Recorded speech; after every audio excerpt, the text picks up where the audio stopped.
This is episode 44 of Outlander Cast with Mary and Blake. As for this other man, Jamie, I will not say that I understand your feelings for him. How could I possibly?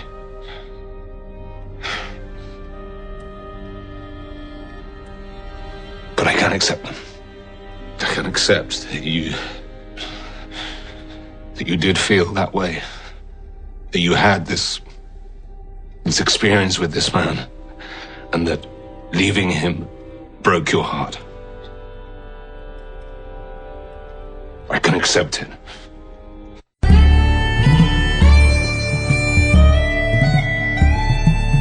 All the way from Providence, Rhode Island, welcome to Outlander Cast. It's a podcast dedicated to the show Outlander on Stars.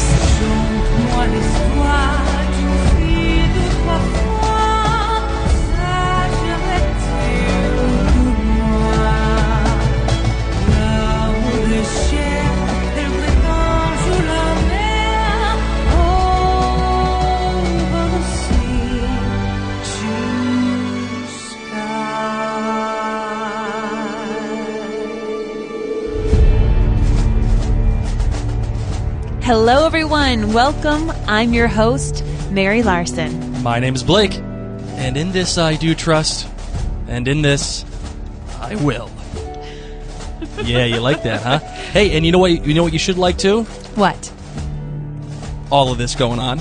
I do like it. We switched the theme song yet again. Hey, you know what? This is season 2. We're ready. We're ready for France. We're ready for Paris. Oh, my God, and our theme song had to be ready for it as well. We hope you like it. I hope you like the French. If not, let us know. We'll change it back. Blake and I have had, this is now our third podcast of this weekend. Third podcast in 2 days. Of opening weekend for Outlander. But this is going to be the official Outlander Cast, Mary and Blake recap, let you know everything that we think about it. But of course, we always start each episode with the Kilt rating, what we rated the show on. And for those of you who are brand new to Outlander Cast, welcome.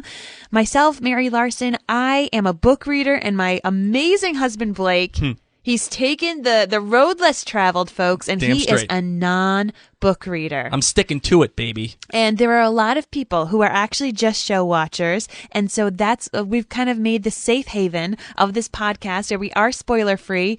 And because of that, in case you ever wonder why I don't spoil things, it's because I have to hold my tongue. And yes, it is very difficult. So we talk about the show as the show. Right.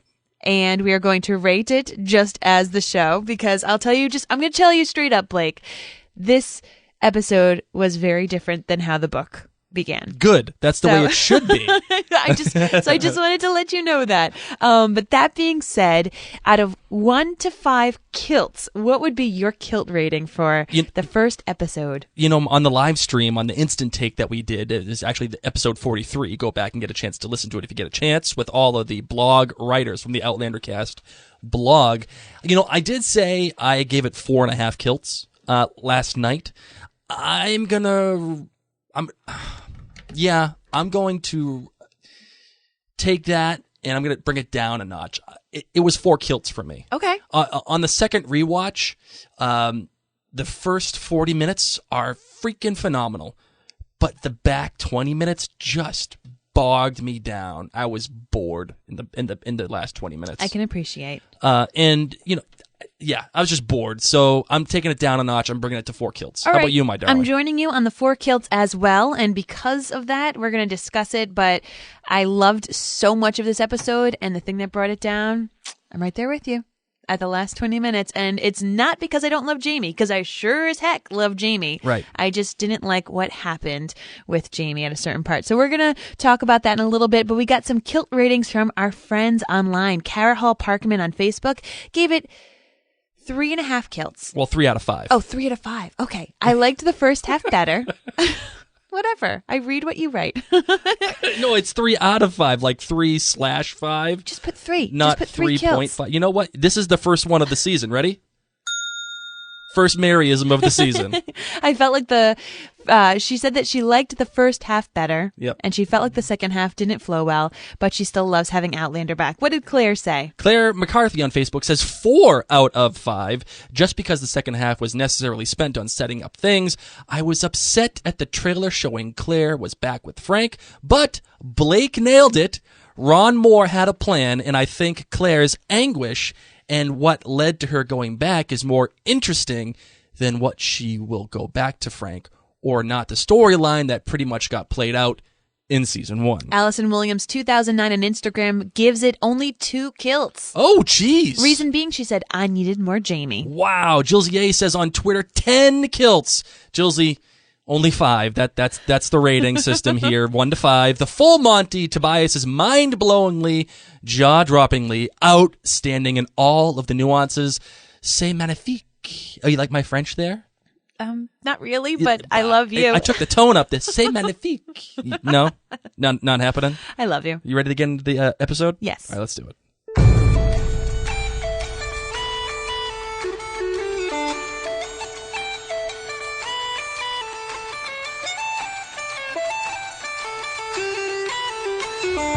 This episode of Outlander Cast is brought to you by the Outlander Experience. Do you love Outlander? Have you always wanted to retrace the steps of Jamie and Claire, but were overwhelmed by the planning or even where to begin?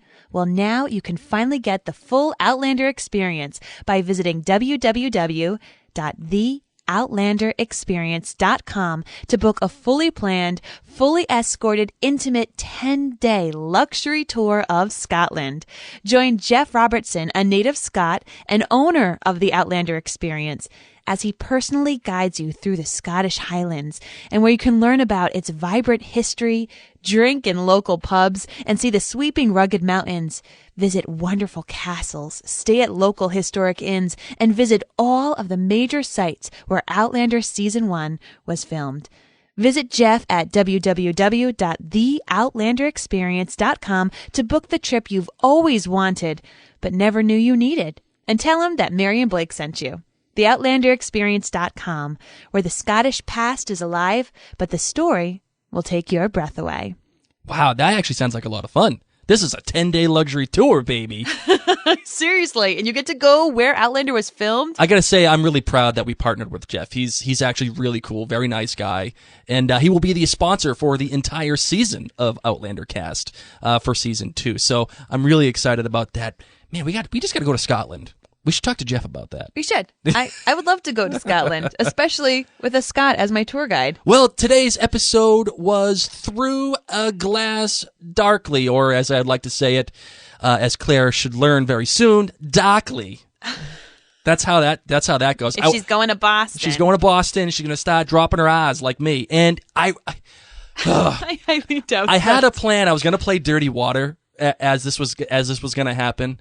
For those of you who don't know, Dirty Water is kind of like the unsung or unofficial theme song for Boston. Okay. So maybe I'll play it later on. I thought you could do, I think I'll go to Boston. No, that song is such start a new life. It's such a cop-out, that song. It's kind of exactly what happened to Claire. Oh, my God. Anyway, tell me more about this first episode. Well, this first episode was directed by Metin Husian. Sure, why not? And I really messed up his last name, so Metin, I'm really sorry. This guy's basically just a TV director, born in 1959. He's not old, but on the older side. He actually, you should know this guy. You're not being nice to poor Metin. Well, this guy, he directed The Watch, and guess what else he directed? Oh, you're making that face. Yeah, he directed The Search. Okay. So... Hey. You can't blame him for writing The Search. I think he did a beautiful job directing The Search, to be honest. All right. So apparently, usually when it comes to these kinds premieres, the director you choose for your premiere generally is like your top high A director. Yeah. And you save the high A director for the finales. Ron Moore loved The Search, so that's why that's why he's directing it again, probably. Other notable projects by this guy are Merlin, that television show, and Shameless. I mean, he's been on a whole bunch of other TV shows, but nobody really knows or cares about that. Written by Ron Moore himself. Mm-hmm. And I wanted to let you know that Outlander has a new DP, or new cinematographer, otherwise known as director of photography. His name is Steve McNutt. And my love, you should know who Steve McNutt is. Do you not? He was the DP for one Battlestar Galactica. So say we all. Damn straight. That is the new BSG sound for the season. Oh my goodness. So anytime I say BSG in any way, or Mary says it in any way, you're going to hear this. So say we all. And All mind right. you, of course, Ron Moore was the showrunner for BSG, Right. and Bear McCreary scored it. So that's why.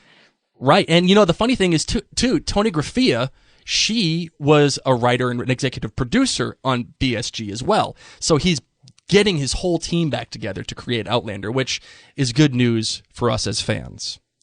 So the title was Through a Glass Darkly, or Darkly, and the meaning behind that. Well, first, my darling. Yes, my darling. This was pulled from the book, just so you know. Oh, it was? A title, yes. Okay, well, so fair enough. this is, of course, all of us book fans are like, yeah, doing a little fist pump. But continue. Well, it's a reference to the 1 Corinthians 13:12, which was from Paul.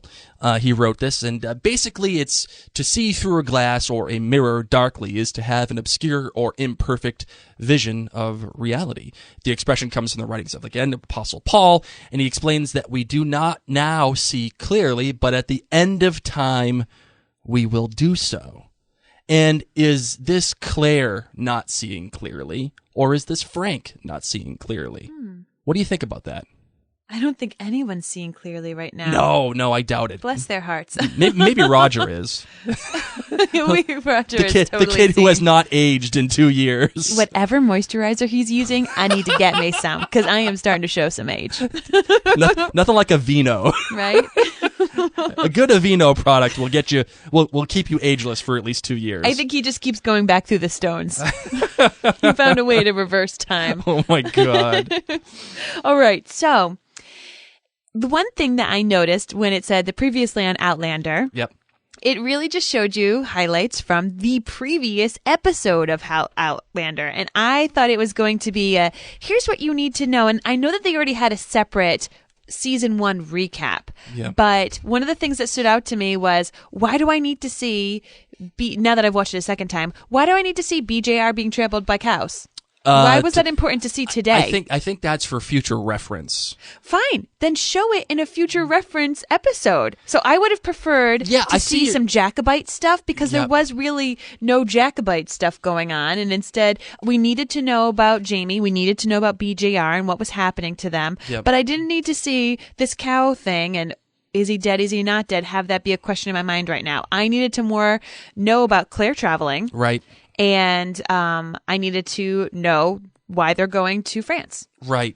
So I just had a little bit of a weird thing. I know that's not even technically part of the show, but I was No, thinking, but it is part of the show. I was expecting to see something or hear something about BJR because I saw him get trampled by cows, and I thought, oh, this must be really important for today. Well, maybe it's to remind you, because Claire does have that flash of BJR, in the episode, and maybe it's to remind you that he did get trampled. I mean, he's there, and again, going back to one of my outlandish theories of the week, I don't think that he's dead. So I think they're showing that to you. Okay, so this is the only way that I can justify it. If he's not dead, that's why Frank is allowed to be in the future. Right. That's the only way that Frank can be there. Okay, yes. See, that in and of itself proves that he's not dead. Frank is there. There you go. Okay, good. Right. I get nervous because, I just get nervous because you're a non-book reader, so I just want to see if you're picking up what I'm putting down. The thing with time travel, it's confusing. You have two methods here. Yep. You have the time travel where things get altered, and you have the time travel where it always happened, no matter what. Now, this is where things get even more muddled. Did Black Jack Randall have a relationship with a woman and have an illegitimate child, did he already have that, or is the child a product of a relationship after the cow crunching? You're just gonna have to wait to find out, I guess. That's what I'm saying. So my theory, from actually another theory of mine, is that the history in this show works as though it has always happened, no matter what happened happened. And it's further proven by the fact that when Claire is walking and the guy drives up behind her, she asks him, hey, who won the war? And he says, the British. The British won the war. And that in and of itself, too, along with Frank's presence in this show, proves that history happens the way that it happens. Yes. And that's probably one of the reasons why she's so frustrated, because she thinks, I think I've done something here, because she's still unclear. So she must leave at a certain time when things are still a little rough. But there's still a glimmer of hope that the Jacobites can win. Okay. You know what I mean? I'm just looking somewhere else because you haven't read the books. Okay, so the show opens with a cold open. Great Claire, cold open. once again, just on the ground. I feel bad that she falls every time she goes through those darn stones. Saying, I wish I was dead. Mm-hmm. Opening, of course, at Craigh, and she's searching frantically for this third ring in the grass. After she's realizing, what's going on, and I don't understand what this ring is. I'm really excited to find out what this ring is because it was shown a couple of times in the show, but it was definitely a ring. So she found that. What an emotional scene. Right. That was amazing. The scream that she lets out, the frantic nature with which she's trying to find this ring. Yes. I have a good theory about that too, but I'm going to leave that till later. It seemed like she found the ring, and she was also searching for something else too, by the way. Maybe whatever was supposed to be in that ring, because it looked like it dropped its stone. It looked like the jewelry that I buy at those like cheapy places, and something pops out. Here's the issue that I have with this scene, and as beautiful as it was, as great as it was shot, and as emotional as Kat was as Claire, that realization that she was there, and she has the whole voiceover, I wish I was dead, yada yada.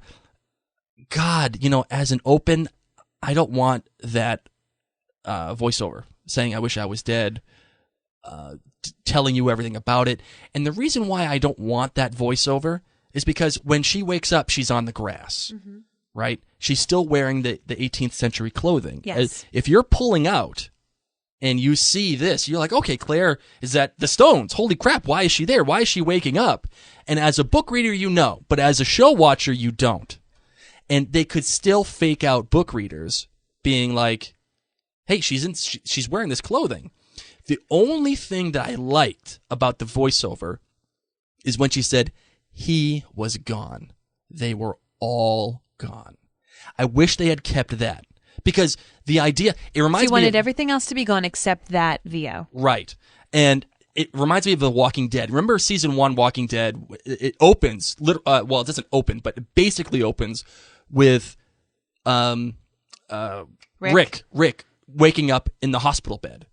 And you're like, what the heck? Like, where is he? What's he doing here? Why is he in a hospital bed? Why is nobody here? That same kind of mystery would have applied to this opening. Until the car drove up behind her. And then you have the big reveal when she's walking on the road, and like you wouldn't have noticed it as a viewer until the car pulls up behind her. That reveal would have been like, it would have blew my brain. Yes. As a non-book reader. I can see what you're saying. That would have been a perfect opening. But I mean, I liked it. I like what they did. But they, again, show me. Stop telling me. You know what I mean? Don't tell me that you're back. I don't need you to tell me. I need you to show me. She, of course, asks the gentleman in the car, who is just so cute, who won the battle. Of course, it was the British. She sobs, crying, so gut-wrenching. I mean, God. She holds herself. Yes. Like she falls within. She collapses in herself. Like she has a physical, painful reaction to it. You know what I mean? Oh my gosh. And then we get to our new opening. Hi, be happy. See the dancing druids. We know that you're sad already, but let's change this. And let's change it so much that let's add new scenes and some new French lyrics. Right. And some new instruments. Right. So we actually had the chance to go see Bear McCreary and Ray Yarbrough perform the new Skyboat song version live with the cello and with the accordion. I loved it. I loved it so much that Blake and I said, you know what? We need to have it at the beginning of our podcast. Because I wasn't going to do it. I was going to stay strong. I was going to stay firm and say, no, we're not changing anything. What did you think about the fact that they have now added different scenes to this opening? I love the fact that they added the different scenes, and I don't mind the fact that they're changing the scenery, the shots, that because it goes along with season 2, right? in season 1, the opening was all the different scenes from, the banging of the shield and the dirk behind Dougal's back and all the other stuff and the scene at the docks and whatever. It all applied to season 1. So when you start doing that for season 2, that makes sense. And hopefully they continue to do that throughout each season. And the history is showing that they probably will. I do question the choice for the French. The French lyrics? The French lyrics. Okay. Because, again, you're changing so much. You're changing the setting. You're changing the characters. You're changing the scenes. Everything about the show is changing. Claire's in the 40s again, for Christ's sake. Everything has been altered. And you should have at least one thing to fall back upon for familiarity, and that should be the theme song. Like, I remember in Lost, there we go. We have to go back, Kate. There we go. I remember in Lost, the setting was so weird and so crazy with the jungle and the plane crashing and everything. They wanted the music to be the one anchor, so they didn't want to go crazy with like jungle kind of music. They wanted a straight up orchestra, and that's where Michael Giacchino came in, because they wanted people to feel familiar with themselves. So I think that's the reason why I didn't want them to change the theme. Plus, I didn't want to have to change my theme for the podcast, because that would piss me off. I enjoy it. I now want to learn these French lyrics because I'm just going, Je m'appelle Mère. Like, all I know is Mère. That's it. One of the things that I am looking forward to is if we get to hear Rhea singing any more French during the season. Oh, I think it's definitely going to happen. If so, I'd love it. I think she has a beautiful voice. I just want to keep hearing her sing more and more and more. Can we just talk about your conversation with Rhea at the Emmy event? Not right now. No, not right now? Not right now. Okay, well, that's a tease right there. Here's the thing. I actually love the new opening. I love the music. I love the instrumentation. Yep. I love the French lyrics. I love the new shots. The one thing that I didn't like is that it was French, French, French. Look at this woman fanning herself. Look at these fancy outfits. French, French, French. And then we spent 40 minutes in Scotland. In this episode. Well, in England. Oh, in Oh, no, well, it is Scotland. I'm sorry. It is Scotland, Yeah. because they're in the Highlands. Yeah. So I was like, I'm ready for France. I'm so ready for France. Bonjour, bonjour. What am I doing? Yeah, but I think that... And it's okay, and Yeah. I get it, and I know that it's going to be different for for a large part of the season, at least. But that was the one thing that I was rip raring to go. I wanted to see some wigs. Here's a good question. They show, obviously Claire going into New York, which, by the way, it was a New York skyline. Do you think they're going to keep showing Claire in the 40s, and then go back and forth between Scotland and France and then New York? You're asking? No, Are they going to show the two timelines like simultaneously? Do you think? I do not. How come? Because they spent 40 minutes. Yeah. In 1948. I think that it was long, we'll talk about this more, but I think it was longer than they needed to. And I'll talk about this later. Okay. But I think that this season, we just need to get to France already. Okay? Oh my God, you're one of those people. Just get me to France. I don't think we're going to be heading to New York. No. Okay. No, I understand that. I get it. Well, no, heading to Boston. Well, through New York, yes. Okay. I don't think we're heading to the Americas right now. No, well, I kind of want them to do it, though. I kind of want to have both timelines. I could see how it would be confusing for some people, but I want them to play that out. I want, as Claire is in Scotland, or France, I want to see her maneuvering in Boston, trying to get back. Do you know what I mean? Because clearly she goes back. I don't know. Sorry. That's what I feel like. Speaking of flying, let's talk about the title card. Right, the kid. Wee Roger. Little Roger dropping the plane. You don't say little. He's wee. Oh, wee. Okay. Wee Roger. Yeah. Holding the plane, and you noticed something pretty cool about this title card. That's right. He dropped the plane on a picture of a tall ship, which... No, the book actually said tall ships. That's what I'm saying. Yeah, tall ships. And Tall Ship Productions is the production company owned by Ron Moore and ran by Meryl Davis, who produces, along with Sony, Outlander. Really cool little nugget of information there. Good Easter egg by our boy Ron. Good job there, kiddo. We open at the hospital, and we get to have Frank coming in, and he's all excited and nervous. And actually, the first time Claire sees him is in the reflection. I mean, at first she asks him to turn down the radio, and she sees his reflection. And I just loved it because it's through the looking glass. Like, we're just going to keep seeing different reflections in glass in this episode, which is really cool. Of course, they have this really awkward hello. I know, it's like, hey, Frank, I'm back. Hello, I'm back. And as he gets close to her, we have this really quick flash. Oh, I love when they do stuff BJR. like this. This was awesome. This is what is happened. This is what happens when you show me what's happening, not when you're telling me what's happening. That little quick flash within that second and a half told me everything I needed to know about Claire's state of mind right then and there. See, it's hard because I feel like sometimes I don't need that reminder. But on the other hand, had I not seen that flash, I would have just thought Claire's shaken up. Yeah. Claire misses Jamie.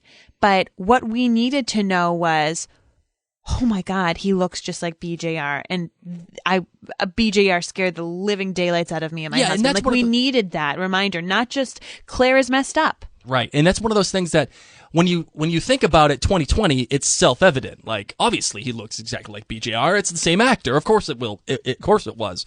But within the context of the story,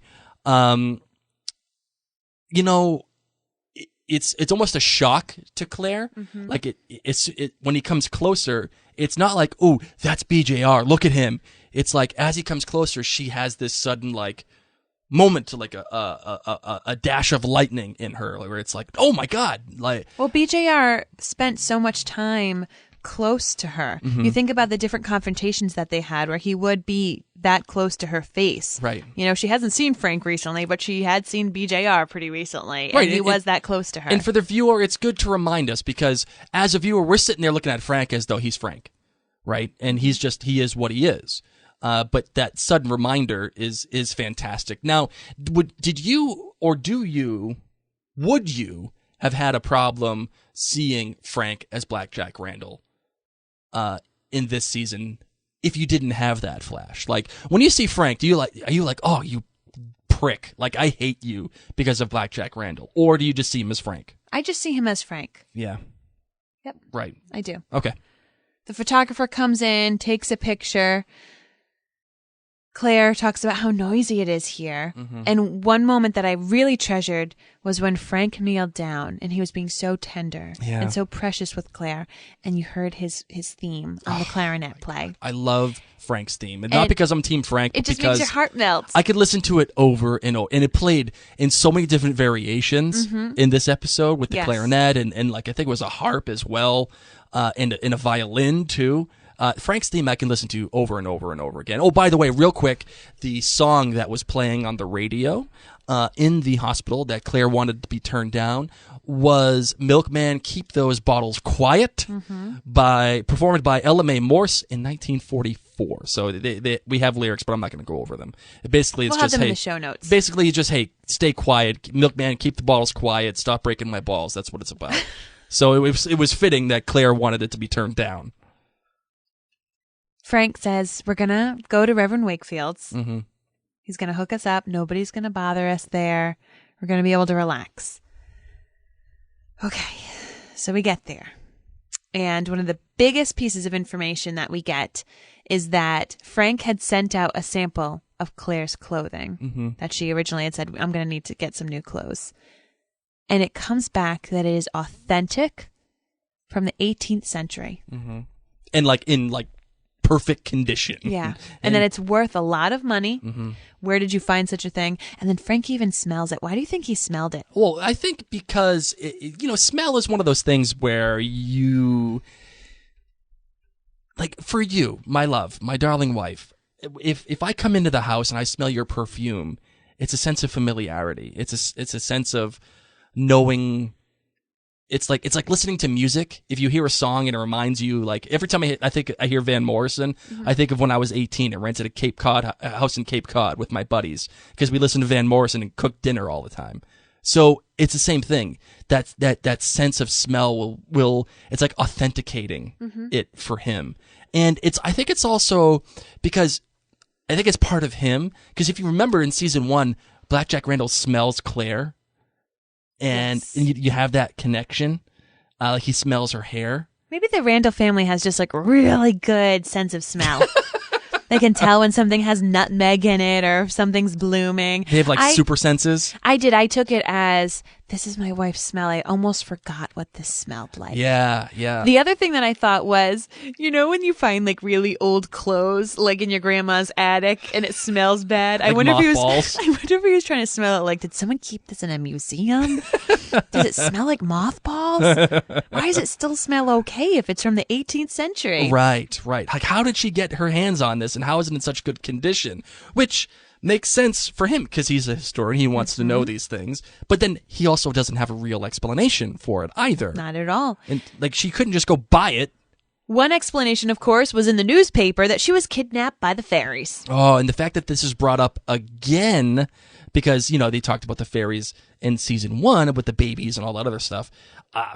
Like, how cool is that even though it's still the 40s, that is still kind of permeating itself in Scotland. Well, honestly, something magical did happen to her. Sure, so yeah. they are not that far off. No, I definitely no. Reverend Wakefield talks about how Claire has been reading all of his collection on Scottish history with the Jacobite Rebellion, and Frank says she never showed much interest in this before. Mm-hmm. And Frank, of course, is being very patient. Reverend Wakefield says this. You know, she's been here a week. What the heck happened to her? And Frank's just waiting. And I thought that was really interesting because it was a week. A week. Right. Here she is in 18th century clothes, and he's just letting her have her time. Right. And man, for all you Frank haters out there, there's no excuse to hate this guy. I'm sorry. As of right now, within the context of the show, zero reason to hate this dude. Frank haters are 99% book readers. I'm going to tell you this. The Frank that they have in this show is in many ways a different Frank than we got to know as book readers. Of course, we've said that before. We've been able to see a lot of things from Frank's perspective. I mean, heck, this episode, if you had to say whose perspective was it from, mostly Frank. Yeah, and this is what This is what I wanted from the season 1B premiere or both sides. I'm sorry, season 1A finale, Both Sides Now. If they had the balls to do it, they would have had the finale be entirely Frank's story. But the problem is Outlander isn't about Frank. No, it's not. But Frank is a major part of Outlander. No, the book, no. But the show, yes. Okay. And again, we're talking about the show here. This is the problem that book readers have. They're constantly comparing the book to the show. Hey, I'm going to take this personally. Well, you know what I mean? Like, the show, Ron Moore is clearly, his intent is to make Frank a real character, not just a cipher, not just a foil for Jamie, not just like, oh, hey, here's the mirrored person of Jamie. No. I remember reading somewhere or hearing it somewhere that Frank had to be worthy of Claire.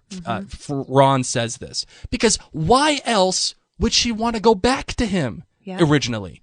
Why else is she so called to him? It's not just because, oh, we got married and that's it, but something else is calling her. Like, she keeps that ring on, the gold ring, from day one in Scotland all the way till she goes back. Yep. Right? Something keeps that ring on her. Something is saying, do not take this off. Yes. And that is the reason why we need more Frank. Because the show is making Frank a more a better character. And within the context of the story itself, if Claire needs to know more about Frank and Claire has this pull to Frank, so should we as the viewer. I can appreciate that. Do you know what I mean? I do. Because otherwise, what the hell are we doing here? Why is there even any confusion? Well, especially when you have such a fine actor as Tobias. I mean, you need to utilize him. So I'm happy seeing more Tobias. I struggle because this is not a story, in my opinion, about Frank, but I enjoy Tobias. Part of the thing, too, is that he is a fantastic actor, right? He's a great actor. And a lot of the times you'll find in shows that they'll write a person in, like, for example, in Breaking Bad, with Saul was supposed to show up in season 2, and the guy, Bob Odenkirk, couldn't show up on set. So Vince Gilligan, the showrunner, wrote a part for Mike Ehrmantraut, the Saul's right-hand man. And Mike was only supposed to show up in one episode. That was it, the one episode. But they loved the guy so much that they made him a main player of the show. And now they've made even a spin-off show in Better Call Saul where Mike is the main character. So it shows you that if you get a good actor, you can write anything for that actor, and it can be awesome. And I think that's what might have happened with Tobias. They saw what he was doing, and they were like, dude, this guy's too good. We got to give him more. We got to give him more. We can't waste him. Yes, he's doing Black Jack Randall, but we also have him for Frank, too. And he does such a great job of giving Frank humanity, which, from what I'm told, in the book, he doesn't really have. Mm-hmm. Right? He's just kind of this guy that's there. And that's the reason why nobody cares about him, because he wasn't written well in the book. We find Mrs. Graham, who works for Reverend Wakefield, talking with Claire. Now, this was really, really interesting. Claire, of course, has been home for a week and has said nothing to Frank. And yet we go into a conversation with Claire where she's obviously told Mrs. Graham everything. Right. Like everything. And the Mrs. Graham's like fond of what she's been saying, too. Oh my gosh. She is she's like all of us ladies who have read the series and they're like, please tell me more about this handsome redhead who just saves the day. Like, please tell me more. This is like the 50 Shades of Grey, circa 1948. I loved when she said, whenever you talk about him, you talk about his fine sense of humor, his smile, and his hair.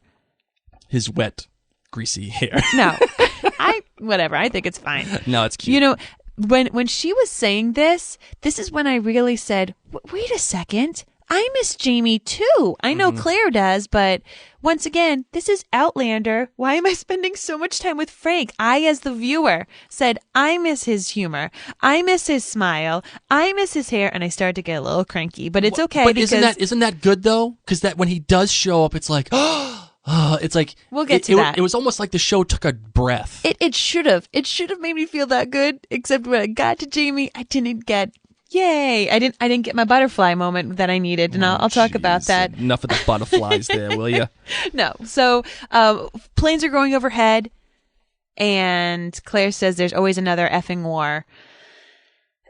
Gosh. Yeah, and Mrs. Graham is trying to give her context. It's now 1948, and she's saying Stalin is preventing people from getting into West Berlin. And now, if you don't know what that is, she's referring to the Berlin blockade, which started in 1948 on June 18th is actually the date that it started. And basically what happened was this. In World War II, the Allies met up halfway through Germany, right? They met up in Berlin. Russia came from one side, England, United States, and France came from the other side. And they met up in Berlin. And what they did is they said, we're going to split Germany. And half of Germany goes to Russia, the other half of Germany, the western half goes to the other allies. And then they took Berlin because Berlin was in the Russian side. And they said, we're going to split Berlin in half too. So that's how you have the Berlin Wall. That's why you have East and West Germany later on. Mm-hmm. And in 1948, Stalin decided, I'm not going to let anybody in Berlin on my side. We're gonna blockade Berlin altogether. So because of a bunch of different stuff. Anyway, at any rate, there was the Berlin airlift, and there was like people trying to get like supplies over to Berlin. The Americans were really taunting the Russians. So this was like the first major conflict of the Cold War. This is a big deal. Gosh, so I just want to let you know that's what she's saying. Claire just goes from war to war to war to war. So no wonder she says this, and she says it with so much emotion. My gosh. So Mrs. Graham says she has this great line where she said, you had this terrific adventure. You have to let it go or else it's going to destroy you. Right. And you have this flesh and blood man right here who wants to spend his life with you. You don't have it too bad, sister. And I thought that there was really a good thing for her to say. It's like that song, you can't always get what you want. Okay. How do you feel, though, about Claire telling random Mrs. Graham everything before she tells Frank, before she, just to tell Mrs. Graham, because I have a couple of insights about this, but I wanted to ask you first. Well, I think I'm comfortable with it for the most part, because she knows, well, she doesn't know necessarily. Oh, she knows that Mrs. Graham is she is a little bit she has this belief system. She does that druid kind of stuff. And she knows that, obviously, so she knows that she kind of has an ally in somebody that will believe her about the stories that she's telling. She wants to tell Mrs. Graham, and she's still not too sure of herself and Frank. Mm-hmm. She's still not comfortable with him. It's clear. She still doesn't. It's very awkward all the time between the two. So how could you tell something so personal to somebody if you're not too trusting of them in the immediacy? I can appreciate. I saw Mrs. Graham right now as a therapist. Yeah. You're not involved in my life, so I can just share whatever I need to share. And the cool thing is that Claire knows Mrs. Graham believes in this stuff, because Mrs. Graham, if you remember back to season 1, read Claire's palm and said, you are going to have a journey. You are going to have 2 different loves. What she said all of this. I mean, she basically said, she prophesized here's the story of Outlander. Yeah. It's on your palm. You're welcome. So for Claire to be able to go and to say, listen, I already know that you kind of believe in this stuff. Well, guess what? It all happened. For her to get it off her chest, she had so much talking to do. I just wish that Claire had a therapist in Scotland. I mean, Claire needs some help. She must be going through some perinatal depression. I keep worrying about her emotional state as a pregnant woman. I mean, it is not easy to be going through any of this. Especially early on with all the hormones raging left and right. And she just lost the love of her life. Right. So she needs a therapist. And I don't know where the therapists are in Scotland, and she can't just call one up. So Mrs. Graham is her makeshift therapist. Let's also talk about the context from which she lost the love of her life. Clearly something was happening. She eventually says, I promised Jamie that I would let him go. He clearly knows something is up. He clearly wants her to go back to 1940s. He clearly wants her out. And why is that? She's frustrated with the war. There's always a fucking war. That, to me, says something was going terribly wrong with the war that she was already in. She's already frustrated with war. And I think, the context from which she's actually leaving Jamie, I think, is traumatizing in and of itself, right? Mm-hmm. Because she clearly left him in a vulnerable spot. And so when you consider that, I get it. I get her frustration. This is when she decides, I can finally tell Frank. I think she also needed to kind of let it all out with Mrs. Graham and tell her all the juicy girly bits. I love his hair. I love his humor. I love. Because she needs to get it out. Yeah. And she knows she needs to tell Frank the truth. Now reality is going to be come gobsmacking her right in the face, pretty much. Did you think Frank thought that she was going to want to have some cuddle time when she invited him into her room?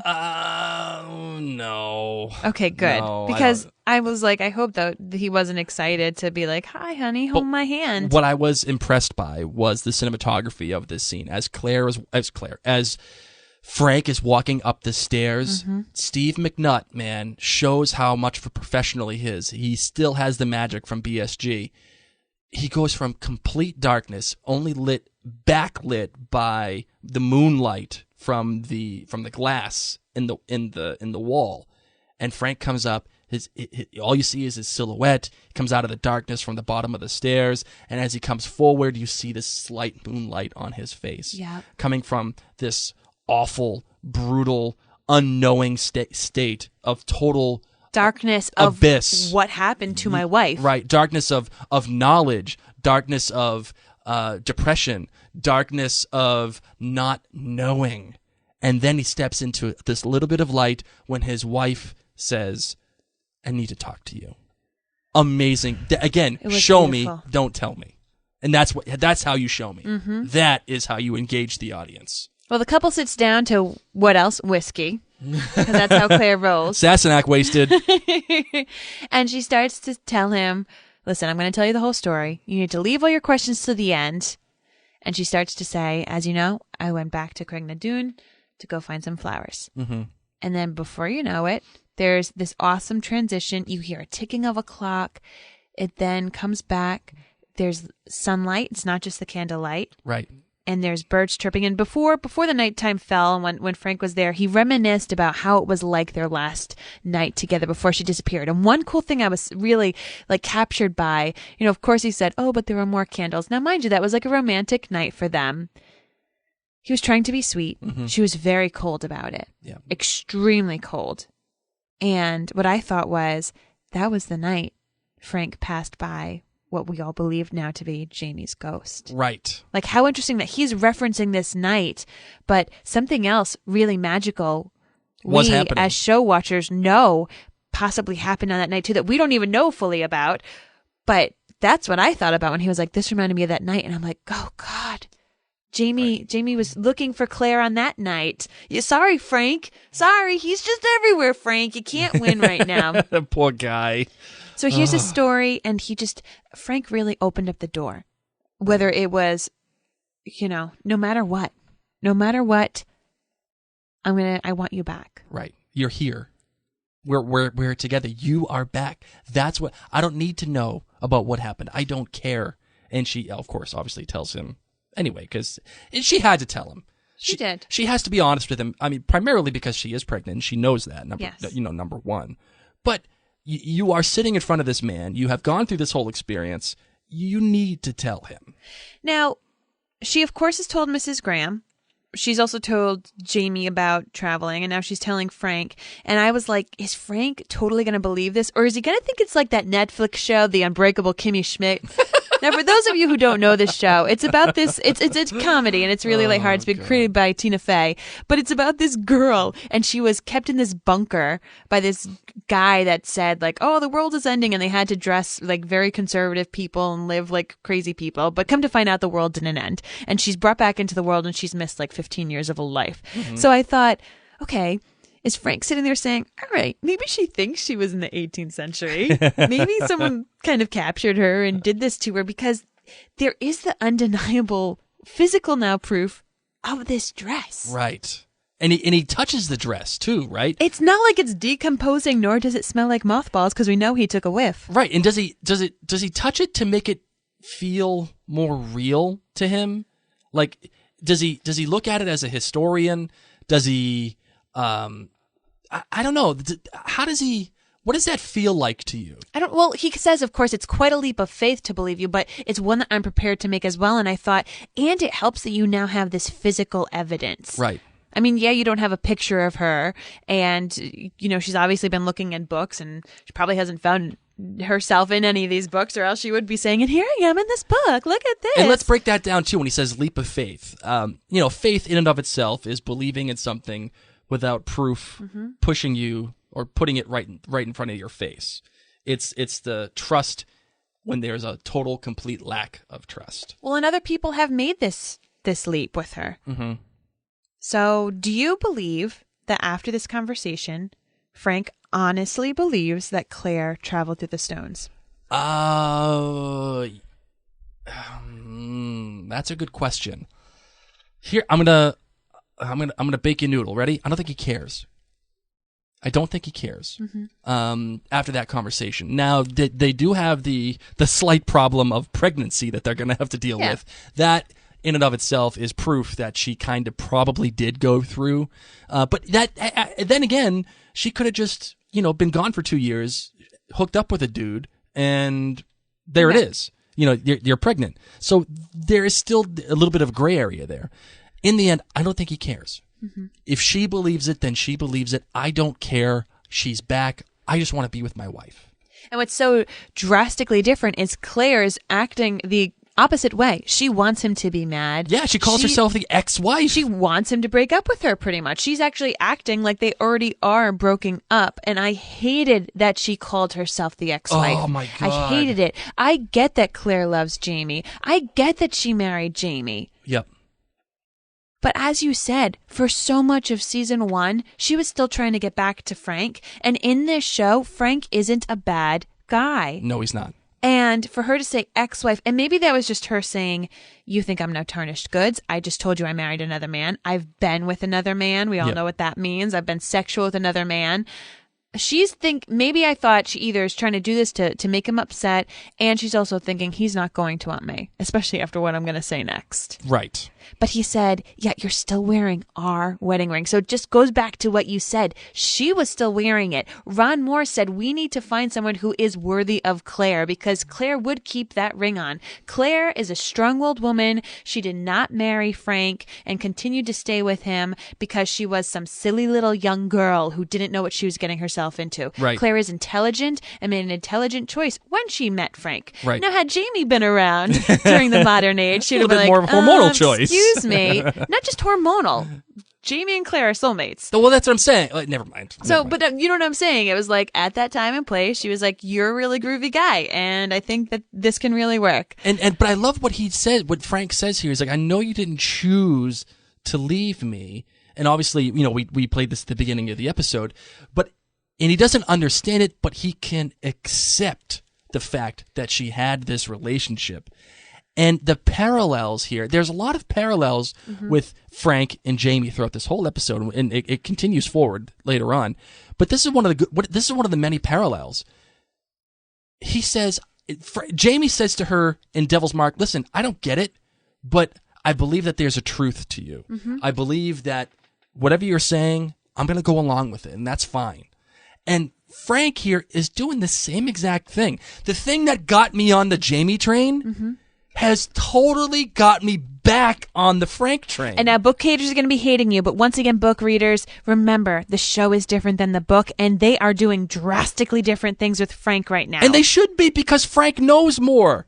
From what you told me, he doesn't know that the stories about the stones, and he doesn't know the stories about people going back and forth. Yes, he does. No, in the book, he doesn't know. Oh, no, yes, in the show. But in the show, he does. Yes. So that informs everything that he says, thinks, and does with Claire. It's a completely different character. And because he has done the same exact thing that Jamie did, I don't care. This is fine. He took a crazy wild story and said, "I love you so much, and I'm going to believe you." There's truth to you. Fine. No problem. What he also did is he told Clay that you don't understand my perspective now. He got a little emotional. A little emotional here. Okay, so you're talking about parallels. This episode had so much parallels with Sassenach, the first episode of season 1. I'm going to throw it out there. I do not think that they were trying to draw too many parallels to BJR. Now, some people are going to say he got angry. He almost hit Claire. He says, "I wanted to fill the void with rage, betrayal, and hatred, but I couldn't." Yes. He couldn't, guys. Yep. Frank wasn't capable. This TV Frank was not capable of filling that void with rage, betrayal, or hatred, which is things that BJR could do. Well, let me have a retort here, and with these, I can hear the people right now through their radios or through their smartphones screaming at you, and I actually believe you. But here's the retort: no, he did not fill himself with hate and rage and all that other stuff. No, he didn't. But you see a DNA of Black Jack Randall in Frank. Do you remember in the finale of season 1A, Both Sides Now? He beats the bag out of those people that try to take his money. Yeah. And then when Claire tells him that, hey, she drops the bomb on him that she's pregnant, he gets up in her face a little bit there, and he has the fist, and it's shaking, and you see it in his eyes. He has that same wide-eyed look that BJR has. Now, I'm not saying he is capable of doing what BJR could do or has done, but there's DNA there. There's also the fact that Frank is human there. And this is going to ruffle feathers, and I'm going to say this as a loving book reader, and I'm realizing that Frank is different in the television show. Here's a couple of things that I watched and saw and felt. Frank got upset. Okay, Frank has always wanted a family with Claire.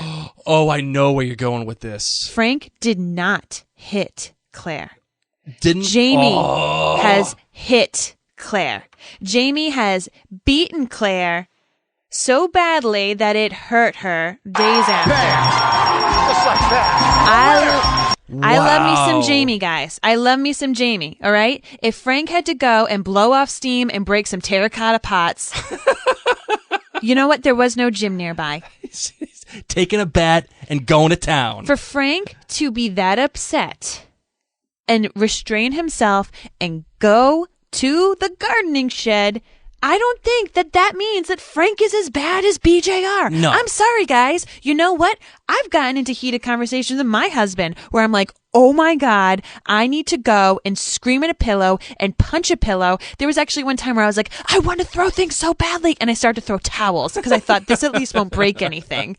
That was our lovely engagement year when we were like, engagement is so difficult nowadays with all this party planning. I wanted to elope. But nonetheless, We should have eloped, by the way. I know. Should have saved all that money and eloped. I saw this as such a human thing. There was that split second where I said, you are scary. And if you ever do that to Claire again, Then he would be dead to me. yes. Yes. It was for that split second in her face. That is what I do have some trepidation with. But the fact that he went and broke things in the shed. Right. It says a lot about his character. His wife just came back a week ago that Right. he's been missing all this time. He's been told by people for years she went off with a different man, and he's been saying, no, my Claire would not be with another man. Now, granted, she did not do this willingly, but now here she is saying, I loved this other man. I slept with this other man, and now I'm having this other man's baby, which we find out later on is all Frank ever wanted. and with he couldn't Claire. and he couldn't do it. And it was his fault, which informs his reaction a little bit. And it doesn't legitimize it, but it gives you perspective. So- right. But before we even get into that, can we just talk about what Frank's like the thought process and how that transpired? I mean, that was unbelievable acting. Menzies freaking brought it. That he did. This entire episode, everything that he has done for this episode completely legitimizes why Frank is in Outlander. What he has done for the acting in the show, I mean, he took it up to a completely another level. You didn't even need the words. You saw it in his eyes. His eyes? Oh, God. It was... Tara Banks right now is like, yes, that's how you smile. That's smizing, you know, like unbelievable. And like the way he goes, oh my God, Clay, that's amazing. And then he stops and he goes, no, that sudden realization, like, holy crap, it's a miracle. Like, that's unbelievable. We're going to have a kid and that's not my kid. And his hopes were up. It's like he was so happy. The logic and whatever he was thinking, yes. How he bases himself in complete logic. He's a teacher. He's a historian. He thinks about things very clearly. Mm-hmm. All of that went out the window. It was like he was a little kid. Yep. And it was just pure excitement. And then the logic Frank came back and was like, wait, you've been gone for 2 years now.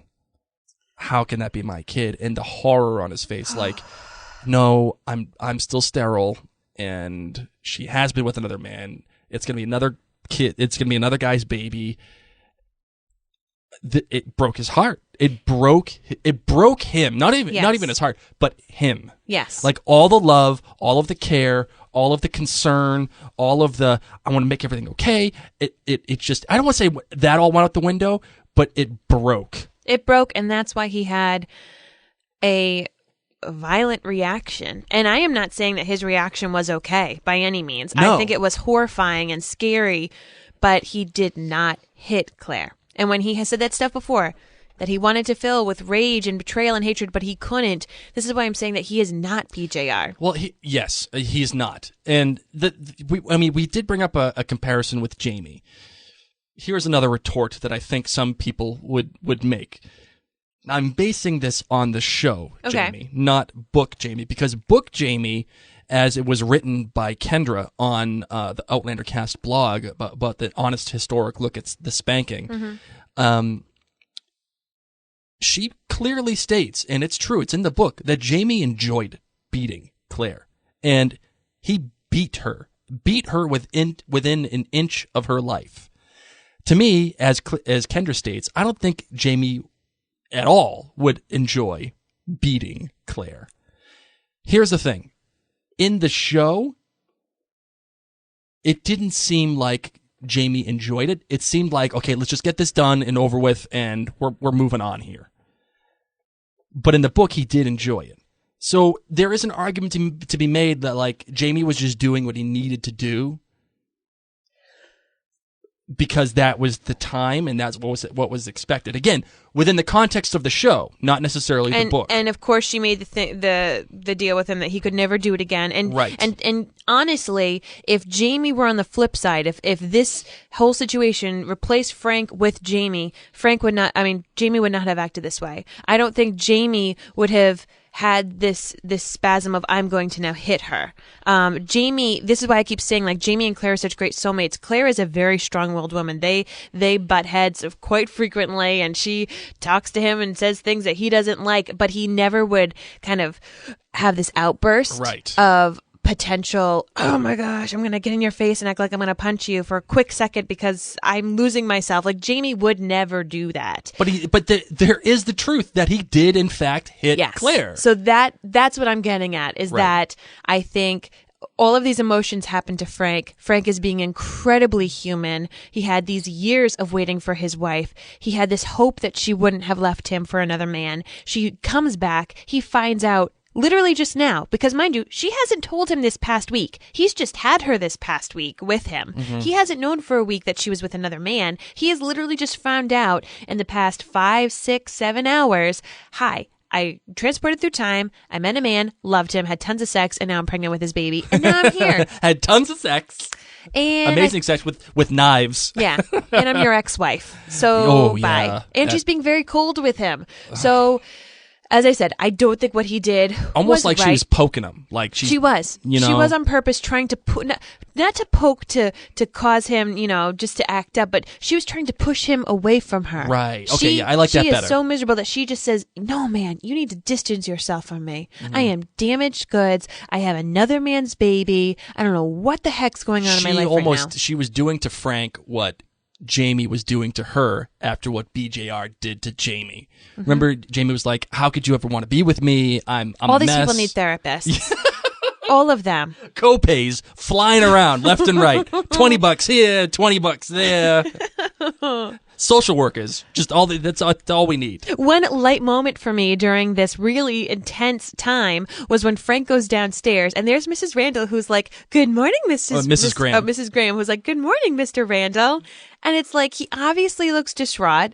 I bet you Claire said, Mrs. Graham, I'm going to tell my husband tonight what happened. So there she is, acting all bubbly. I know. And it's like, Mrs. Graham, you know what just happened. Yeah. He's looking very upset right now. Don't be naive. What are you doing here? He's like the man stumbling down the stairs, and you're talking about bacon and eggs. What are we doing here? And he ain't stumbling because he's hungover, lady. Later on, he has this conversation with Reverend Wakefield, and he reveals that he's sterile, and that he always thought he was sterile. And a year ago, so timing is a little odd, a year ago he decided to find out if he was sterile or not. He said it was purely academic at that point. Okay. Well, okay. I don't think so. I mean, maybe you wanted to find out. I think that Frank has always wanted a family. That Frank has always wanted a baby. That was made clear in episode 1. Exactly. And so here, Claire is gone. Claire has been gone a long, long time. And he might tell himself, oh, it's just for academic reasons, but I want to find out if I ever could. But I always wondered if there was this little part in his mind that said, maybe one day I'll meet another woman. Maybe one day I'll get over Claire. Maybe one day. Yeah. I can maybe think about starting a family, and I want to know if this is a possibility. So I don't think it was just for academic reasons. I think that he still always wanted to have a kid. Right. And that's why he wanted to find out, for the hope that one day maybe he could have a family. And listen, in terms of the television show itself, this whole portion here, this whole conversation with Reverend Wakefield, with Reverend Wakefield was the weakest part of the first 40 minutes for me. The sterile conversation was pure exposition, and it felt like it was shoehorned in there to legitimize Frank's reaction, which I get. I understand why they had to do it, because for him to react the way that he did to Claire, you damn well better need a reason to get that. I loved this conversation. I love this because it was once again, you can't always get what It just you want. felt forced. It felt wonky. It felt like they needed to get it in there because they had to prove that the reason why they didn't have a kid wasn't necessarily because of Claire. It's not a miracle. Oh, yay, Claire's pregnant. It's a miracle. But no, it was Frank. It was Frank who was And sterile. I just also need to point out, okay, Miss Claire does not have the most fertile ground because she and Jamie have been having sex every single day, probably 5 times a day, for Lord knows how long, and only now she gets pregnant. Okay, I'm just saying I'm glad that she got pregnant, and I'm happy that she was able to get pregnant, but even if Frank had been, non-sterile, it could have been a little bit of a difficulty. So don't be too hard on yourself, Frank. I know. I just it is what it is, and sticking Roger in there, like apparently Roger is Roger or whatever. You have no idea who Roger is, and just be okay with it. Just be okay. Well, what with I'm the saying fact. is, it's like it felt like they were sticking things in here to stick things in. No, we needed to have, because this is such a short time. I mean, we have a huge book. We can only have 13 episodes. We needed to get this in there. We need to have Frank say, I can find a way to love this baby. Yeah, but I don't think you need that. I don't think you need the conversation with the Reverend in order to get to. You I needed can to know love that he this was baby. sterile.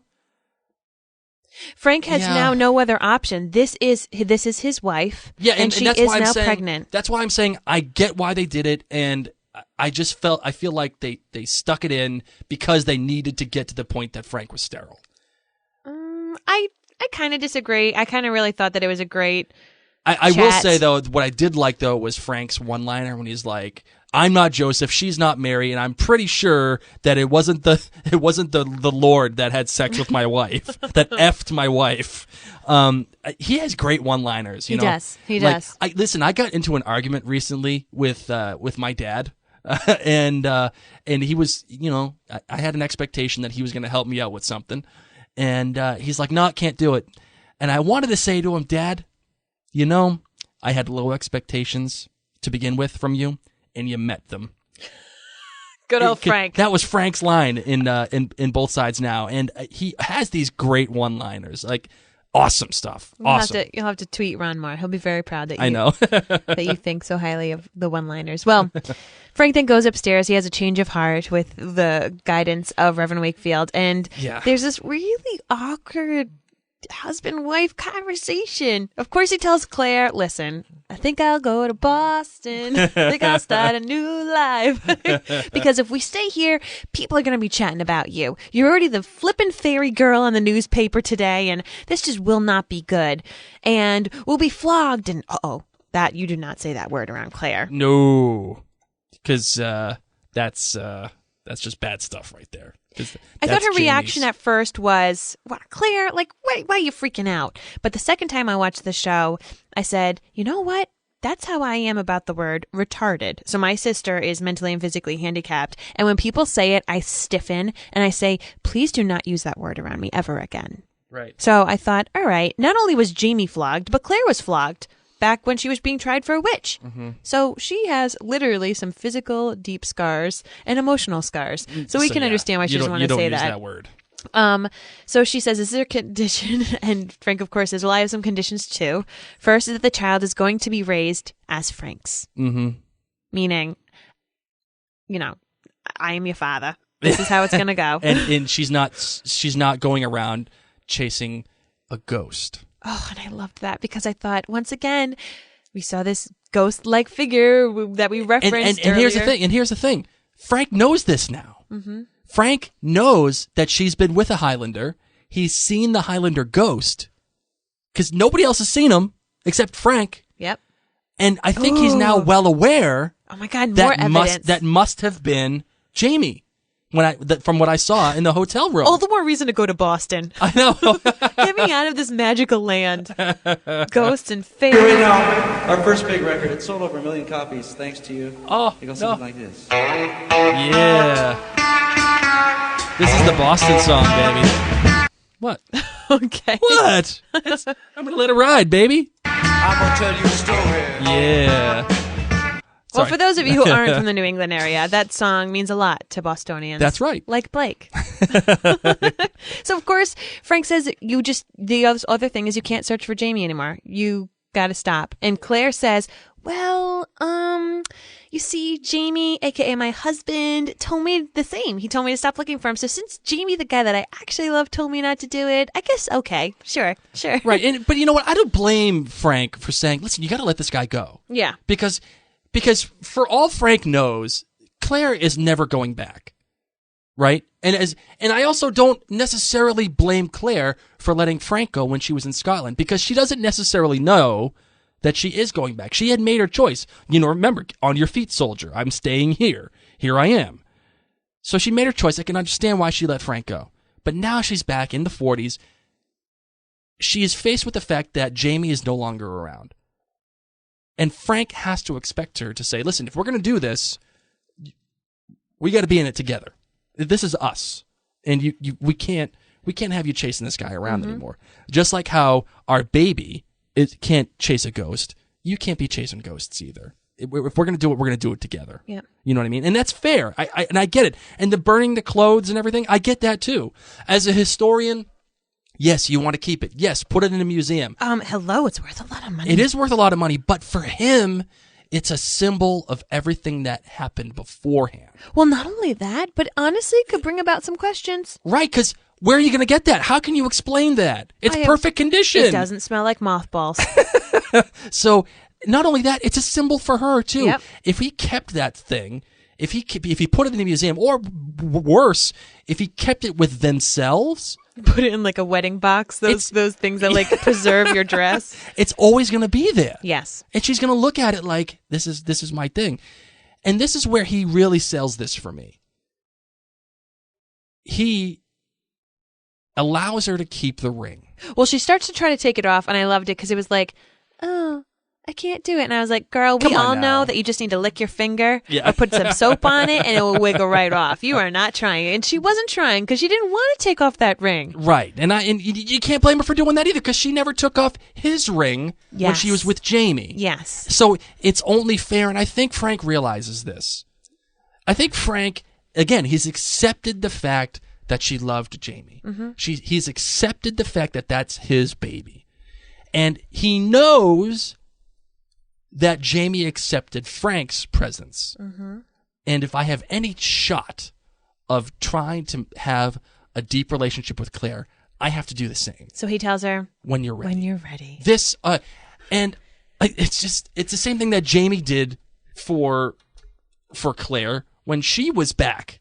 You know, when the wedding happened and all that other stuff, and they were thinking about it, he was like, take your time. It's okay. You know, are we going to bed or are we going to sleep? You know, like, take your time whenever you're ready.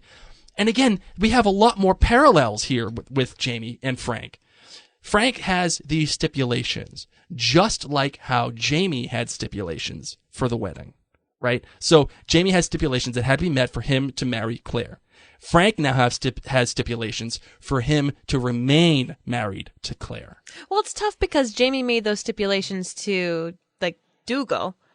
Yes, but they are still stipulations nonetheless. Okay. You know what I mean? Okay. I could see it loosely. But so yes. it's a loose parallel, but it's parallel nonetheless. Yep. Well, then they decide that it is time to go. And as she's packing, she packs that ring that we were talking about that she found at Craigh that seems like it has a stone or something that fell out. Right. And so she is keeping a little piece. Yes, the dress was burned. And yes, she can no longer search in these books. And she is actually going to be leaving Scotland. We're going to be leaving these gorgeous highlands that now I want to go visit. We're going to be leaving this scenery and going to America. Mm-hmm. But she still is going to have this little ring. Right. Just a little quick side note. I have an amazing outlandish theory to I'm make excited. for that. Very excited note. Love the blue coat. Glad a blue coat came back. Love Claire in blue. The blue coat game is on fleek. and of course, the transition with Frank burning the clothes. Gorgeous, gorgeous, gorgeous strings. The instruments during this part of the show. If you can just go back and watch this part while he's burning it and she's watching the smoke and it's coming up and then it transitions to the airplane. God, I just want to listen to that music over and over and over. Yep. And then Claire's in America. The strings in New continue York. while she's going on the stairs. They're in New York. And this is, I know everyone's talked a lot about the hands and the transition. Oh, good stuff here. How Frank reached out to his hand and she lets go of the staircase. And you even said something I don't even know if you meant to say. It's like she's letting go and she's ready to make that step into her new life in the Americas. Like watching her hand leave that staircase. Right. So you took it as that way. I took it as though like that. And she also is letting go of Jamie. She's letting go. Like if you remember, she sees Frank and Frank says one more step and it's one more step away from Jamie. Mm-hmm. It's one more step of saying, okay, I can go forward. I can live my life. And you know what? This man who's in front of me, he is real. He's tangible. He's right there and he loves me. Mm-hmm. He loves me more than anything. You know what? That's okay. That's a good thing. And you see this smile come on her face like, all right, you know what? This is what we're going to do. This is my life now. And I think I'm okay with it. And that momentary happiness. It was an awesome, brilliant transition. And Ron Moore in like the after show actually said that he had like the simple thing of Claire and Frank going away in a car and then suddenly they were in America.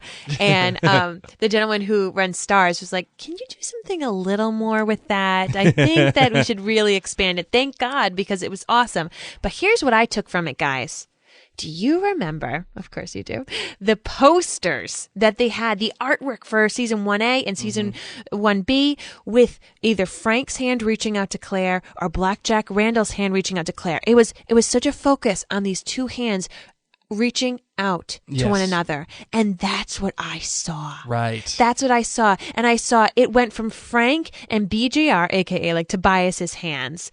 And now, you know, we're going to be spending this season now with Claire and Jamie and their journey in France. And I just did. I thought it was, I don't even know if they meant it that way, but I thought it was a killer nod to these posters that we love so much. That's on the soundtrack cover art, all this stuff about hands reaching out to one another. Right. So I just thought it was really cool. liked it. The camera work was interesting, how they corked in and out. Mm-hmm. You know, it was like how they circled around. It was that transition of time. They were transitioning the camera. They were corking in or they were corking out, just like how they were going back in time to Jamie to 745.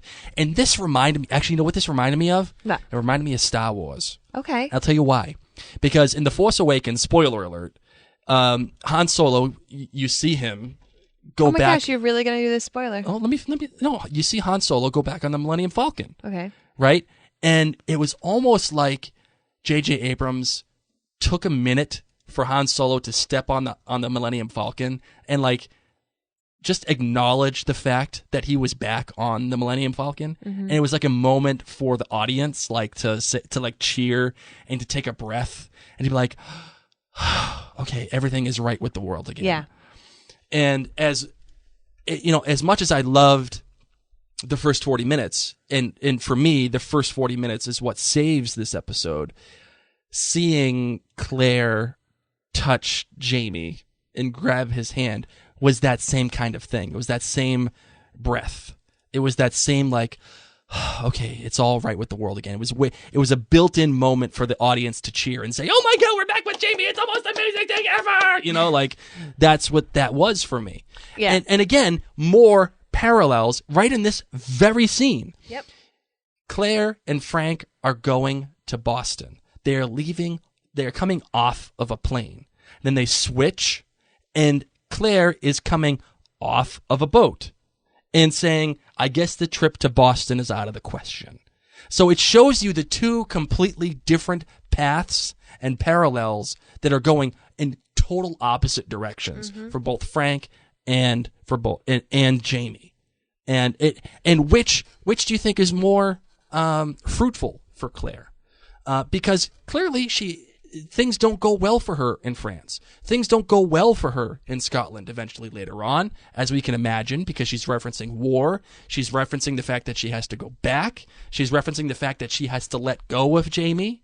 Well, and they also said in the doctor's office that she is like dehydrated and malnourished. So. Right. So where has she been? Why is she like that? Is she captured somehow? Is she Outlandish Theory of the Week, Black Jack Randall ain't dead. Is she being held captive by Black Jack? Does Black Jack kill or hurt Jamie? All those things are, what is a better choice for her? And so far, it's looking like her going with Frank is the better choice. Ooh. Well, let's talk about Jamie, because now she's reaching up for Jamie's hand. Gets to Jamie. Yep. And Jamie has this great line where he says, like, you couldn't take another moment of that rolling, crackling tub. And I just thought, Jamie, I couldn't take one more moment without you. Oh, God. It's been 40 minutes, pretty much. Where the heck have you been on that boat? They should have kept it with Frank and Claire the entire episode. They should have done it. Should have done it I and disagree. teased Jamie at the end. I totally disagree. Oh no, they should have done that. Totally If they had the balls, they almost had the balls to do it, but they relented. And thank God they did, because I could not take another moment. But listen, because what we eventually see in the rest of this episode could have been handled next episode. It could have been. All right. You know what happened in this 20 minutes? Nothing. Yeah, no, something very important happened. What? You know how they always joked that in the show Lost, Hurley's purpose was to be like a side We have to go back, Kate. to the viewer and say, hey guys, in case you don't know what's going on, Right. we're going to go explore the forest. So that's kind of what happened. This was my least favorite part of the entire episode. I hated this so much when they were inside The bedroom. building. Oh my God. I I was literally banging my head against the wall. So much exposition. I mean, between the cousin being in Paris and, we have a cousin in Paris, we can go to him and have introductions. And hey, the future of Scotland is at stake. Well, blah, yeah. blah, blah, blah, blah. Well, blah, blah, blah, blah, blah. It was vomit. What I really hated is that you've already spent 2 days on a boat together, approximately. Man. You know. Like, you would have had this conversation already. Also, you've been married and together for so long. Like, think about how long it's been since Claire told him I time traveled. Mm-hmm. So you would have thought somewhere around there should have been like, this is what I know. Right. This is what happens, and I don't know much more. Because, she says, that is the sum of my knowledge about the war. When we're going to try to stop the Jacobites? And I wish she had said at the end, gosh, Jamie, I've told you this a million times. Like, what are we doing here, Jamie? You already know this. Now, granted, he's in pain, but this was necessary because it is the beginning of season 2, so we need to have the lay of the land. Yeah, and Claire knows XYZ facts. They want to change it, but I just felt so awkward because I'm like, guys, seriously? Are you seriously having this conversation? Because we all know that it wouldn't have happened. I know. And then, but not only that, it's just like you're catching up people that have not seen season 1, maybe, and then you're also having that quick reminder of what happened in season 1 and the stakes that are happening and what their goals are for season 2. I get it. I get that you need it, but it was so clunky and it was so forced. It was just, they were just sitting there. It was like camera A, camera B, camera A, camera B. And they were like talking over their shoulders, and it was just like, it was nothing creative. Nothing. It was just, what are we doing here? They also didn't really touch upon her pregnancy at all, which I didn't like. No, they should have at least acknowledged it, like, oh my God, I can't wait for this baby to come. That was the ending moment of season 1. Right. Here's the greatest thing ever. That I'm is pregnant. the hopeful part of what, that was the whole reason why there was at all any hope whatsoever for season 2. At the end, it was this little pregnancy that was happening. And they don't mention it. And they just blow it out of the doors like it don't even Nothing. exist. Now, granted, the other thing that we need to keep in mind, because I think I did see online that some people were like, oh, why are Claire and Jamie not being physical? We have to remember, even though Outlander was very long for us, this is a really short amount of time. Jamie was just sexually assaulted. Yeah. And still, he says, I still feel his touch. Right. Like, I still feel like he's here. So Jamie is not necessarily going to be all over his wife, at least shown on TV, shown in this episode. I did like at the end that they were able to be a little more PDA. I don't think it was appropriate for them to be making out on the docks while the ship was burning. But I was like, okay, all right. He's making some progress and he's feeling more comfortable being touched. This is really good. Like, I know that they've been physical since then, but that's why we didn't see them having sex, because he is still seriously messed up. Once again, needs a therapist. And I'm sure he's really depressed too. Yes. You have that injury, you have all those problems. This man has assaulted you. He's gotten into your head. It's not even a physical assault. It's an emotional assault on what happened to Jamie. A lot of things happened very quickly that kind of set the scene. This episode, in my opinion, was about Frank, and I know that a lot of people are Frank haters, but that's what the meat and potatoes was. You had the smallpox thing. You met the which I imagine will be the villain for season 2, or at least while they're in France, which is the Comte Saint Germain and whatever, and the French. And you met Jared. You met Jared, and he is connected, and it was all it was. It was wheels spinning. It was just setting the scene. You're going to be living at Jared's. These are the people. This is where you're living. This is what we're doing. This is the villain, and now we can go from here. And this is why I'm saying all of this could have been handled in the next episode. Because what you've done now is you've totally taken away from the drama and everything that happened with Frank and Claire. There was still so much more to mine between those two. And you know what you do? You tease Jamie at the end, at the plane, with the transition. The episode ends with Claire grabbing Jamie's hand. You could have done that, or I know that you loved all this Frank stuff, or you could have really cut out a lot of the Frank and had a lot more with Claire and Jamie. But you matter what, you can't cut out Frank. And no matter what, I just don't think that this 20 minutes did Claire and Jamie justice. It nearly sank the episode for me. Maybe they should just had an extra half hour. And that pun was really intended because they sink the ship. Oh. They sink the ship at the end. And we have another enemy now. Like, they even say, we've created another enemy. Like, what are we doing? We're just setting up the scene, buddy, because we only have 12 more episodes left. They're making as much time as they can. And I know it was meant to be funny. I know it was meant to be a little lighthearted. You've already made another enemy, and we've been here for 15 freaking minutes. Come on, what are we doing? But seriously, why are we spending time talking about smallpox and I can't get this and it dragged it's important down because everything that happened. It's important because we are going to be in France, and this is the story that we need to hear. So it is difficult because we didn't get to have a lot of depth about it. I get it. Next week is going to be very different. We needed to have kind of this forward, this little cliff notes of here we are setting the scene. It did feel awkward. Here's the one useful thing that I took out of France. It was the interaction with Murtagh.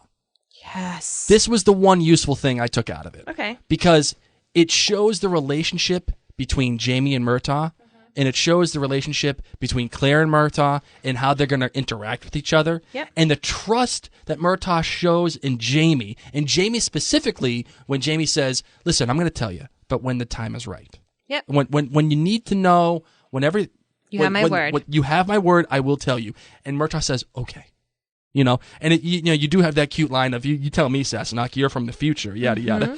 Cute line, funny line, okay, fine, whatever. But this was the only thing that mattered from France. This and the transition of that moment of relief and the breath to take the step back. That's what mattered most. Awesome. So I think we're ready to say that this episode was wrapped. I do have a nickname for the ring. I've decided. So Claire looked like she was part of the Lord of the Rings when she was in France. She looked like she had a hobbit One ring cape. to rule them all. That's what that ring is going to be called. That ring that seems like it's missing a stone, that's what I'm going to call it. Yeah. The one ring to rule them all. The hobbit ring. Because I was like, she could have totally been on the set of Lord of the Rings. The Fellowship. She was part of the Fellowship. She totally did with that. It looked like it was an elven cape. I loved it. I want one. I want everything that Claire wins. I was just waiting for Sauron's eye to show up.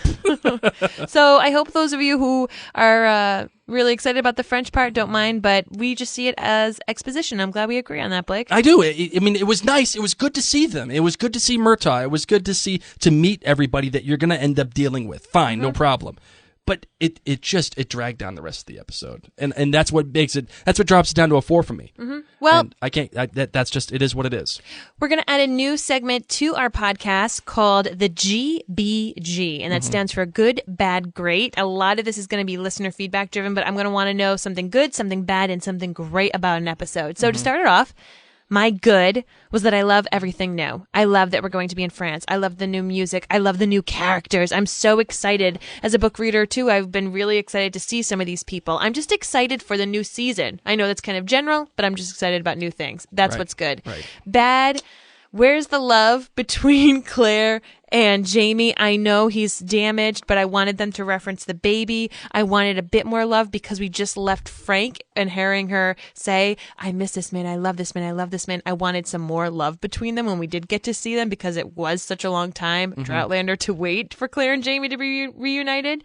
And my great for this episode, for my GBG, is Tobias. Oh, Hands down, Tobias. And I'm saying Tobias, not Frank, because I have, difficulties with the fact that we spent so much time with Frank, but I loved it because it was Tobias, and I couldn't have asked for better. So, Blake, what's your GBG? My good was, I don't know. I think I'd say my good is the score. It was very good. In fact, it could be my great. I go back and forth, but I'd say the good is the score. I could listen to Frank's theme over and over and over again, and the closing theme at the end of the episode, fantastic. Bear McCreary killed it. The credits, if you guys haven't listened through the credits, that piece was amazing. Right, so the score is the good. The bad, oh my God, was the exposition scene. That was almost worse than bad. That was just awful. And the great was the great was that one moment of realization of that it was not Frank's baby. And I know it's not really great for me to say this because you've already said Tobias Menzies, and I get it, but that transition, it sold me on everything Tobias Menzies does for this show. Both as Frank and Black Jack, by the way, because Black Jack has that same kind of look in his eye when things start to go awry or problems arise. He has that same transition in his eyes that like they widen a little bit. You know what I mean? And it's a scary look, and that was the great for me. My love, you ready to get into the listener feedback? Yes, I am. All right, let's do it.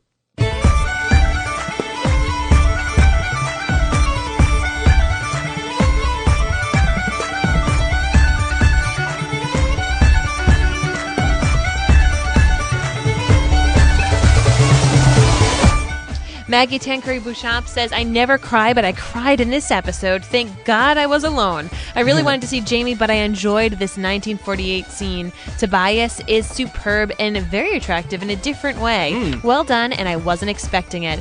Vash Shopaholic said, I loved Frank. I loved how the show has fleshed out his character. Tobias Menzies is an amazing actor. I cried so much in the premiere for being in his shoes. One gets the feeling he hadn't taken up the Harvard offer because he wanted to be nearby in case she returned. And now he's prepared to start anew with her, just as if they were going to on their second honeymoon back in 1946. It's not Frank's fault that he looks like his sadistic ancestor. And it's hard to compete with Red Jamie. But just as Jamie said he was envious of Frank, Frank is also envious of Jamie. Claire did and always will have love for Frank, just not in the same gut-wrenching, tear my heart out kind of way. I would agree. And, I really like that point about the Harvard thing. Sorry, let me say that right. The Harvard thing. Him not taking the job just in case Claire was coming back. All right, on Twitter, Danny Dudek says, I loved the first half of the Outlander premiere, but I didn't like how Claire behaved as she didn't know Frank. It wasn't amnesia.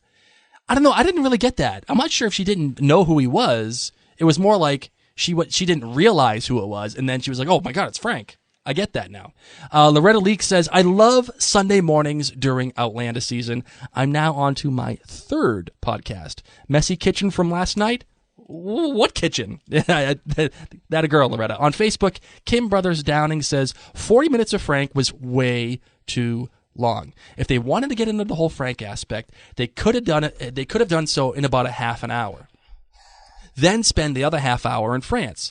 The time they dedicated to Jamie and Claire in France seemed so rushed, and I would agree with this, by the way. I'm sure they are trying to give non-book readers as well as readers an added dimension to the Outlander story by getting more detailed with regards to Frank, but what annoys me is that Ron seems to want to make Frank into something that he's not. Frank might have been a nice guy, but he was not the love of Claire's life in any way, shape, or form. It's not a story about a love triangle between Claire, Frank, and Jamie, after all. And Kim, I agree with you for the book. For the book, it wasn't, but for the show, it's a completely different beast. We've already gone through it, but you have to accept the fact that Frank is a bigger character in the show.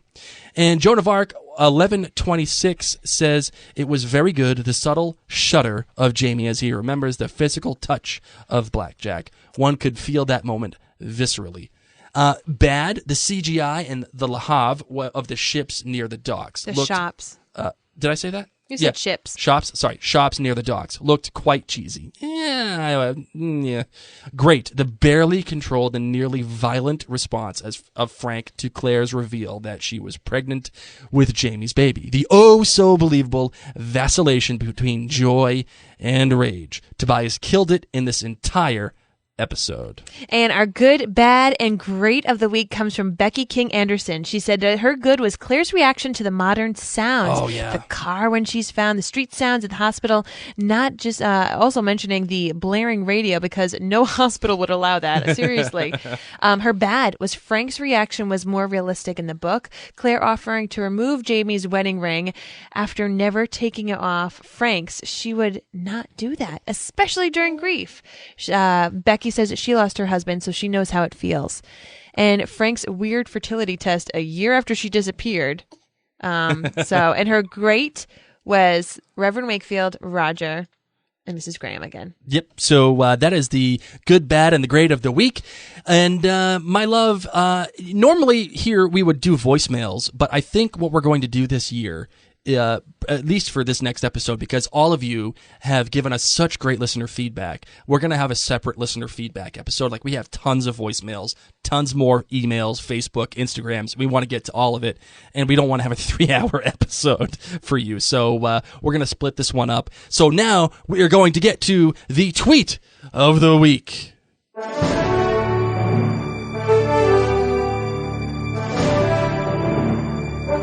This week's tweet of the week comes to you by the way of Maisie. She says, I loved the first 40 minutes. It showed Frank's reaction, and Tobias gave us the full range, a tour de force. Well, Maisie, I said that because I'm putting you as the tweet of the week because I agree with you. Oh, you just pick who you agree with. That's right. I agree. And that's that. I'm sorry. Well, next time I'm picking the tweet of the week. Good job, Maisie. You got to me through the Frank thing. So I wanted to let you know that going forward for the rest of the season, anybody who gets the tweet of the week gets a $20 gift card to the Tag Your It Etsy shop. Don, the owner, has been kind enough to sponsor this particular segment. And so, Maisie, you have now gotten a $20 gift card to Tag Your It Etsy shop. My love, it's now time for the Outlandish Theory of the Week, as my daughter Felicity, you've heard her chirp a little bit towards the end of this show. We had to go get her because she woke up from her nap. That's what happens when you're 10 months old. I'm sorry, she woke up from her sleep. So she is 10 months old. So we will forgive her for that. So she will cough. My love, are you ready to get into the Outlandish Theory of the Week? I am. All right, let's get this one done.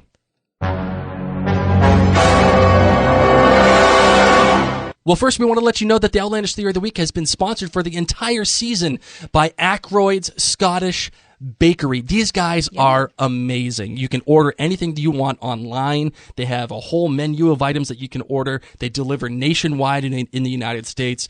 They are like the premier Scottish bakery in the country. So for over 60 years, Ackroyd Scottish Bakery has been making traditional Scottish baked goods with contemporary flair. Throughout the second season of Outlander, they will offer a special menu of Outlander-inspired delicacies, and they ship throughout the U.S., so check them out at ackroydsbakery.com, and that's like Dan Aykroyd, A-C-K-R-O-Y-D, sbakery.com, and for more info. And by the way, tell them that Mary and Blake sent you, and use the coupon code Outlander to get 5% off of your purchase when you purchase something from Ackroyd's Bakery. I actually got 2 Outlandish Theories of the week. You ready for this? Yes. All right, the first one, the pregnancy that you see with Claire and Frank in England is obviously not the same pregnancy that she had with Jamie at the first time that she leaves Scotland and goes to Frank, which tells me that she loses the first baby and she gets pregnant again with Jamie before she heads to England. I mean, before she heads back to the 1940s. So this is her second pregnancy with Jamie. And then number 2, my amazing outlandish theory of the week, is that the ring, see, you're getting a 2 for today. 2 for 1. We're lucky. The ring that she has is not Jamie's. The ring to rule them all? The Sauron's ring, Yes. okay? The one ring to rule them all held the dragonfly in amber that, what's his name there? The guy with no tongue. Horrocks? No, is that Horrocks? Yeah, it's Horrocks. That's what he gave her. And that ring held the dragonfly in amber, and it's now missing. And the stone fell out, and she's freaking out. She's looking for it because that somehow, some way gets special meaning to her. And that is my outlandish theory of the week. What do you think, kiddo? You like it? I'm just looking away because I can't say anything. So that is my outlandish theory of the week. That's that. Please hang up and try again. So, final thoughts for this episode, my love. What do you got? I'm just excited. I'm excited because next week, as I got to see in the previews, we get to see the red dress. You don't know what that means, but I'm really excited about the red dress. I've been hearing all about this red dress. Yeah. And I can't wait to see what it's actually all about. Awesome. And for me, I loved this episode. I loved the Frank stuff. Felicity did too. Felicity is all about it, I guess. The back half was a little unnecessary. The front half was phenomenal. It really was. That is how you open. They needed to start off on a good foot because they ended so well. They needed to get Outlander season 2 going, and they started, and not what they did by opening the story in the 40s is that they set up a bunch of mysteries. Okay, how did she get there? Why is she there? Why is she leaving Jamie? What happened to Jamie? What happened in Culloden? Did he die? Did he get injured? Is he held prisoner? Did he rescue her from Black Jack Randall? What about the ring? Why is she looking for this ring? What was in the ring? All this stuff, it's all being set up by one scene in the first very few frames of Outlander season 2. And that will set up a season-long arc, and it's phenomenal. It was a great way to start it. But they bogged it down with the back half. It's not even half. The back fourth of the show. And they almost sank it. And that's my final thought of the week. My love and Felicity, as you. Felicity is now our third co-host.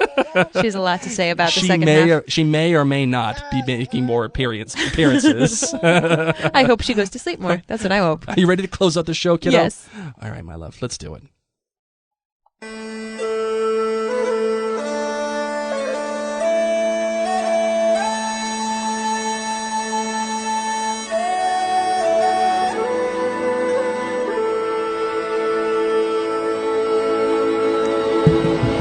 Well, as we close out this show, we wanted to remind you that this episode of Outlander Cast is brought to you by the OutlanderExperience.com. Come take an intimate tour of Scotland with Jeff Robinson, a native Scot and owner of the Outlander Experience. Explore the places where Outlander Season 1 was filmed. That's right, you can retrace where Jamie and Claire's romance blossomed, wander cobbled lanes and quaint villages, enjoy sweeping Scottish vistas, magnificent castles, and stay in those beautiful, gorgeous historic inns.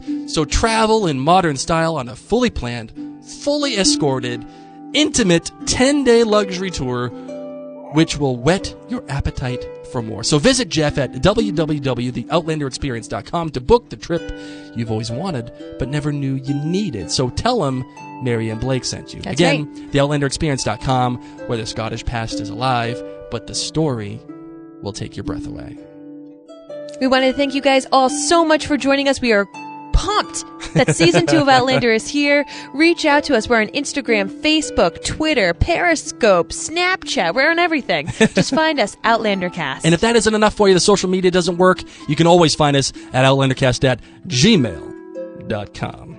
Head on over to OutlanderCast.com to check out different episodes that we've had, access to our blog, and also some really cool interviews that we've had with some pretty key players in Outlander. Speaking of that blog, I want you to go to the Outlander Cast blog. Just go to the website, hit the blog button in the middle of the page. It will take you there. But make sure you go there every single episode when it airs, because Ashley, one of our bloggers, will be live blogging every single episode. It will be a complete 2-screen experience. So as you watch, you will also be able to interact with fans and interact with Ashley, and it will be amazing. The other thing you can do while you're there is to hit the support button. There are many ways that you can help support Outlander Cast and help keep it a free podcast, one of which is to just tell a friend that we exist. If we're a good enough companion for you, please tell someone that we exist and that we're here to whet your appetite for more Outlander, as Jeff would say. And please, if you'd like, you could donate $1 or $2 per month via Patreon. Just search Tall Mom Media, and we're there for you to donate $1 or $2. Head on over to iTunes if you have a moment to leave us a rating and a review. It really makes such a huge difference for other people to learn about Outlander and to know about the podcast community. So head on over, write us a rating, leave us a little review with the stars, and that would be amazing. That's right. I can't believe it's over. That's it. That's the first episode of season 2. It is. Well, I mean, yes, but for us, it's like the 3rd or 4th. Because we're losers and do nothing else but podcast. Well, that being said, this loser needs to go to sleep. Oh, yeah, me too. And Felicity does too. Well, that's it, ladies and gents. For now, I'm Mary. My name's Blake. And you've been listening to Outlander Cast.